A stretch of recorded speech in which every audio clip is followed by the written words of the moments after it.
بسم اللہ الرحمن الرحیم۔ السلام علیکم ناظرین، گائے کی پوجا کب سے شروع ہوئی اور کیسے شروع ہوئی؟ کیوں لوگوں نے گائے کو پوجنا شروع کیا؟ کس نبی کے دور میں گائے کو پوجنا شروع کیا؟ اور حضرت موسیٰ علیہ السلام جب 70 آدمیوں کو اپنے ساتھ لے کے گئے تاکہ وہ ان کو دکھائیں کہ وہ اللہ تعالیٰ سے بات کر سکتے ہیں، تو کیوں ان لوگوں پر موت آ گئی؟ اور جب موت آئی تو پھر حضرت موسیٰ علیہ السلام نے اللہ تعالیٰ سے کیسے ان بندوں کو زندہ کروایا؟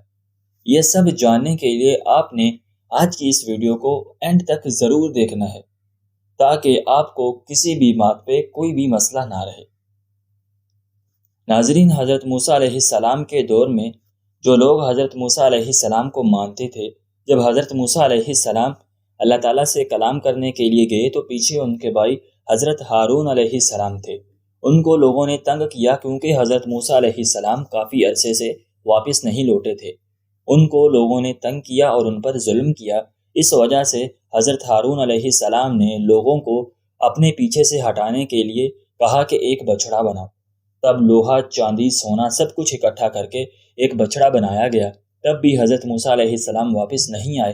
پھر اس بچڑے میں جان لانے کے لیے حضرت ہارون علیہ السلام نے حضرت جبرائیل علیہ السلام کے گھوڑے کے پاؤں کی مٹی اٹھائی اور اس میں پھونک دی، جس وجہ سے اس بچڑے میں جان آ گئی اور وہ بھاگنے چلنے پھرنے لگ گیا۔ اب اس وجہ سے ان لوگوں نے اس بچڑے کو اپنا معبود مان لیا اور اس کی عبادت کرنے لگے۔ جب حضرت موسیٰ علیہ السلام نے یہ ماجرا دیکھا تو ان کو بہت دکھ ہوا۔ انہوں نے اپنے بھائی کو ڈانٹا بھی اس بات پر اور پیٹا بھی، لیکن انہوں نے کہا کہ میں مجبور تھا، نہیں تو یہ لوگ مجھے مار دیتے۔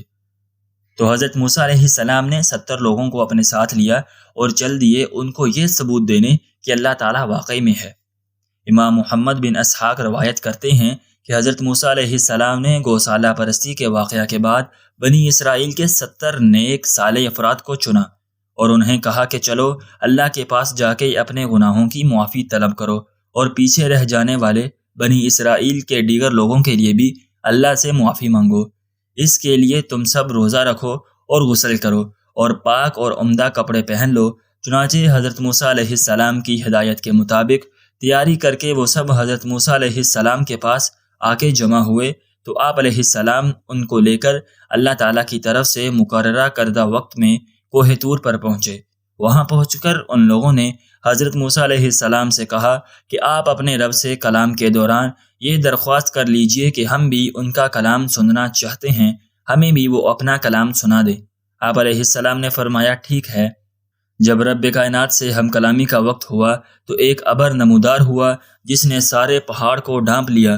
حضرت موسیٰ علیہ السلام اس ابر میں داخل ہو گئے اور قوم کے ان لوگوں سے کہا کہ تم قریب آ جاؤ، اور ہوتا یہ تھا کہ اللہ سے ہم کلامی کے وقت حضرت موسیٰ علیہ السلام کی پیشانی مبارک پر ایک قسم کا نور تابہ نظر آتا تھا، جس کی وجہ سے کوئی بھی انسان ان کی طرف نظر ڈالنے کی قدرت اور سکت نہیں رکھتا تھا۔ اس لیے آپ کے گرد پردہ ڈال دیا گیا اور قوم آپ کے قریب ہو گئی، یہاں تک کہ جب یہ سب لوگ ابر میں داخل ہو گئے تو سجدے میں گر گئے اور انہوں نے اللہ تعالیٰ کو حضرت موسیٰ علیہ السلام سے کلام کرتے ہوئے سنا کہ اللہ تعالیٰ آپ علیہ السلام کو بعض امور کا حکم فرما رہے ہیں اور بعض امور سے منع فرما رہے ہیں کہ یہ کرو اور وہ نہ کرو۔ جب کلام الہی اختتام پذیر ہوا اور حضرت موسیٰ علیہ السلام سے ابر کا پردہ ہٹ گیا تو ان لوگوں نے کہا کہ یا موسیٰ لن نؤمن لک حتی نری اللہ جہرا، اے موسیٰ ہم ہرگز محض تمہارے کہنے پر اس کا یقین نہیں کریں گے، ہم نے جو کچھ سنا وہ اللہ کا کلام ہے، جب تک کہ ہم خود اللہ کو علانیہ طور پر نہ دیکھ لیں۔ وَأَخَذَتْهُمُ الصَّاعِقَةُ وَأَنْتُمْ تَنظُرُونَ ثُمَّ بَعَثْنَاكُمْ مِنْ بَعْدِ مَوْتِكُمْ لَعَلَّكُمْ تَشْكُرُونَ۔ پس تم بنی اسرائیل یعنی ان کے ان 70 آدمیوں کو بجلی نے آ لیا جبکہ تم اس بجلی کو آتے دیکھ رہے تھے، اس کے بعد تم کو دوبارہ زندہ کر دیا تمہارے مر جانے کے بعد تاکہ تم شکر کرو۔ جب یہ 70 آدمی ہلاک ہو گئے تو حضرت موسیٰ علیہ السلام نے بارگاہ الہی میں گڑ گڑا کر دعا کی، خوب روئے کہ اے اللہ میں اب بنی اسرائیل میں واپس جا کر کیا جواب دوں گا؟ وہ تو یہی کہیں گے کہ میں نے ان سب کو یہاں لا کر مروا دیا ہے۔ آپ علیہ السلام برابر دعا کرتے رہے یہاں تک کہ ایک دن ایک رات موت کی آغوش میں گزارنے کے بعد ایک ایک کر کے 70 کے 70 افراد دوبارہ زندہ ہو گئے، جبکہ ایک دوسرے کے دوبارہ زندہ ہونے کی کیفیت ملاحظہ کر رہے تھے۔ اس کے بعد یہ سارے کافی عرصے تک زندہ رہے۔ بعض روایات میں آتا ہے کہ یہ 70 آدمی حضرت ہارون علیہ السلام کے ساتھ گوسالہ پرستی سے باز رہنے والے افراد تھے کہ جنہوں نے گوسالہ پرستی کرنے والوں کا ساتھ تو نہیں دیا مگر انہیں اس شرک سے روکنے میں پوری کوشش بھی نہیں کی۔ جبکہ بعض روایات میں آتا ہے کہ بچھڑے کی پوجا کرنے والوں میں سے ان 70 آدمیوں کو حضرت موسیٰ علیہ السلام نے چنا تھا تاکہ یہ خود بھی اللہ سے معذرت کریں اور اپنی قوم کے لیے بھی۔ موسیٰ علیہ السلام کی طرف اللہ نے وحی بھیجی کہ یہ سب بچھڑا پوجنے والوں میں سے تھے اور ان آدمیوں کو بطور سزا موت کی نیند سلا دینے کی کئی وجوہات تھیں۔ مثلا اولاً انہوں نے حضرت موسیٰ علیہ السلام کو نام لے کر خطاب کیا، جیسے کہ وہ ایک دوسرے کا نام لے کر خطاب کرتے تھے، جو سراسر زیادتی اور جہالت ہے۔ ثانیاً لفظ اللہ یہ اللہ تبارک و تعالیٰ کا اسم عظمت و جلال ہے۔ انہوں نے اس عظمت و جلال کے ساتھ اللہ کو دیکھنے کی تمنا ظاہر کی، حالانکہ کسی میں یہ تاب نہیں کہ اللہ کو اس کی عظمت و جلال کے ساتھ دنیا میں دیکھے۔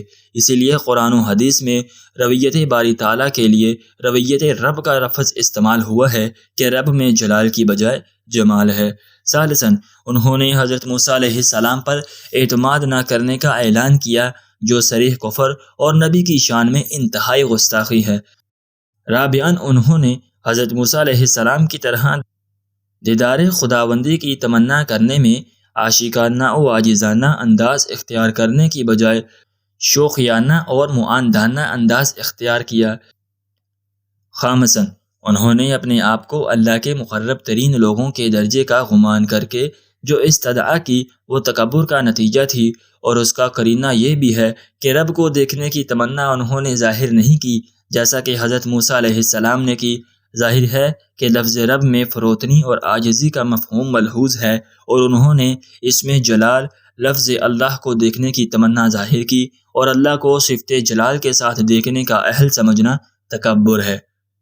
سادساً یہ کہ انہوں نے بالفاظ دیگر گوسالہ کی طرح اپنے معبود کو بھی ہنسی کر دینے کی درخواست کی، جس میں شرک کی بو واضح موجود ہے۔ ان وجوہات کی بنا پر اللہ تعالیٰ نے ان کو موت کی سزا دی، جس طرح بنی اسرائیل میں قتل کے ذریعے توبہ کرنے کا قانون و نظام تھا۔ ورنہ رویت باری تعالیٰ صرف حق ہی نہیں، جنتیوں کے لیے سب سے بڑی نعمت یہی ہوگی۔